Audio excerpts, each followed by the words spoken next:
Alright, tech lovers, brace yourselves, because what I'm about to share might just blow your mind. Apple is getting ready to drop the iPhone 17 Pro Max, and the leaks we've been seeing lately. They're not just interesting, they're legit, surprising, and even a little confusing. We're talking hidden clues straight from Apple's own software, wild changes in hardware, new charging capabilities, and even a super thin mystery model. If you thought Apple was playing it safe this year, think again. So grab your lightning cable, and let's dive deep into everything we know so far. Let's start with a juicy leak that came not from a leaker's tweet or a blurry photo, but from within iOS 26 beta itself.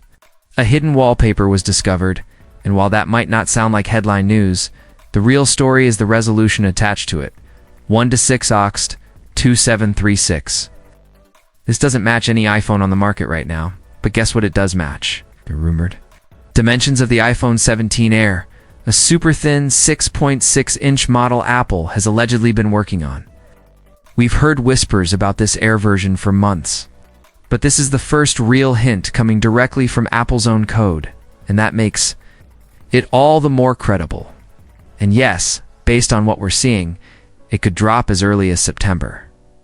Now, about this new Air model, let's just say Apple might be chasing thinness again, like it's 2015. According to recent leaks, it could weigh only 145 grams, which is insanely light for a phone that size. But here's the trade-off. A 2,800 mAh battery. That's about the same as the iPhone 12.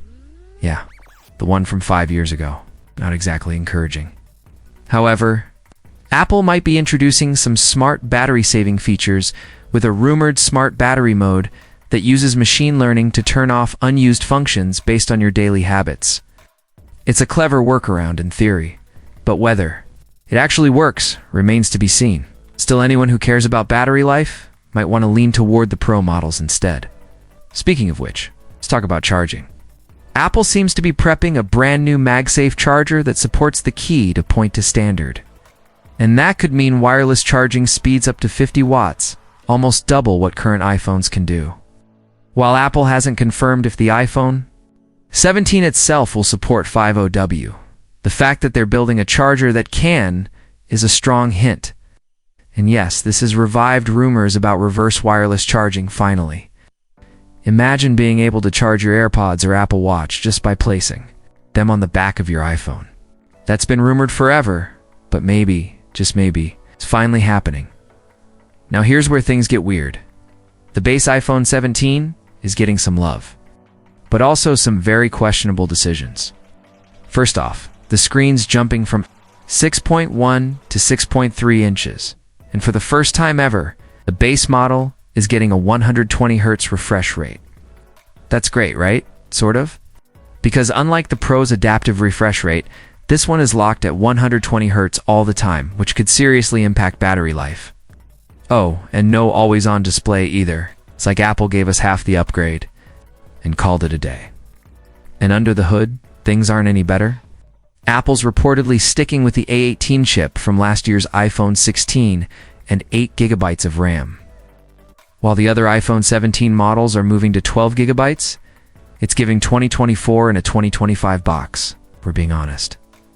Now, let's have some fun colors. This year, the base iPhone 17 might come in purple and green. Apple hasn't finalized them yet, but purple always ends up being a fan favorite. Expect it to be heavily marketed. Over on the Pro side, we're getting the usual classy options. Black, white, gray, and a new throwback sky blue, similar to the iPhone 13, but with a more refined tone. Visually, the Pros are staying elegant and minimal. As always, as for hardware, the dynamic island might finally get a trim. Rumors say Apple is developing a new lens system that could make it smaller. A baby step toward the notchless iPhone everyone's dreaming of. The camera is also getting an upgrade. Apple's reportedly swapping in a new 4.8 MP telephoto lens. But here's the twist. They might be downgrading the optical zoom from 5x to 3.5x. Apple says it's to improve portrait shots, and they'll simulate the 5x with digital zoom. But let's be honest, digital zoom is never quite the same. It feels like 2 steps forward, 1 step back. So what's the verdict on the iPhone 17 lineup? Honestly, It's a mix of exciting upgrades and some really odd choices. Apple's clearly experimenting. Some features feel like huge leaps, others like calculated compromises. But September is right around the corner, and we'll soon know what's real. If you're hyped like I am, be sure to hit that like button, subscribe if you haven't already, and drop a comment on which model you're most curious about. Hey, don't forget to check out our other videos, especially the deep dive on the iPhone 17 Air and what iOS 26 has in store. Thanks for watching, and I'll catch you in the next one. Take care.